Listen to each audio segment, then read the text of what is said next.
Travail aussi. Le risque professionnel est grandissant. C'est l'objet d'ailleurs d'un rendez-vous de la Caisse générale de la sécurité sociale. Public visé, employeurs et élèves dans le BTP. Il s'agit notamment de mieux appréhender les chutes et autres éventuels accidents dans ces métiers à risque. Et pour cela, c'est le site de construction du nouveau plateau technique de l'hôpital Pierre Zobda Kittmann qui a été choisi. Sur place, Nathalie William et Stéphane Sauvillier.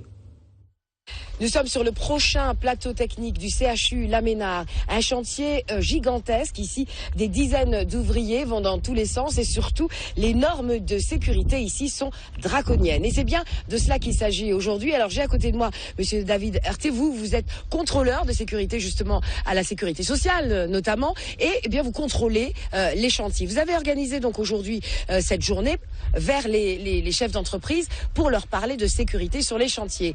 Celle-ci, elle est plus ou moins respectée. C'est pour ça que vous avez organisé cette journée? Alors, nous avons organisé cette journée déjà pour relayer une journée qui est nationale, premièrement, qui est à l'égide de la FFB, Fédération Française du Bâtiment. Donc, nous nous associons déjà pour augmenter en fait un petit peu la visibilité de la journée et également relayer les bonnes pratiques, le message de sécurité que nous essayons de faire passer tous les jours. On a rencontré des chefs d'entreprise qui, eux, sont d'accord pour plus de sécurité sur les chantiers, mais disent également que ça coûte très cher. Ils cherchent des financements. Vous en avez à leur proposer?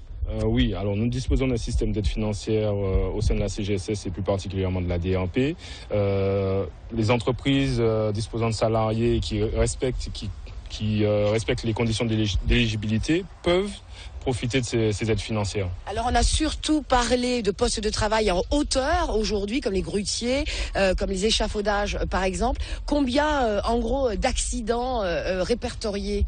Donc, pour parler un petit peu plus en pourcentage, c'est 20% des accidents qui sont concernés par les chutes de hauteur. Et en général, ce sont des accidents qui se finissent très mal et qui sont voire graves, voire mortels. Il est possible de réduire ce chiffre? Il est toujours possible de réduire ce chiffre, déjà en venant en prévention, c'est-à-dire avant l'accident. Et justement, c'est ce qu'on essaie de faire par-delà ce genre de journée, en les informant, en essayant de leur proposer des solutions, également en discutant avec eux, parce qu'il n'y a pas seulement des solutions techniques, il y a de l'organisationnel, il y a de la formation. Donc on agit, on informe sur les trois volets, le technique, l'organisation et l'homme, donc la formation de l'homme. Merci. L'actualité en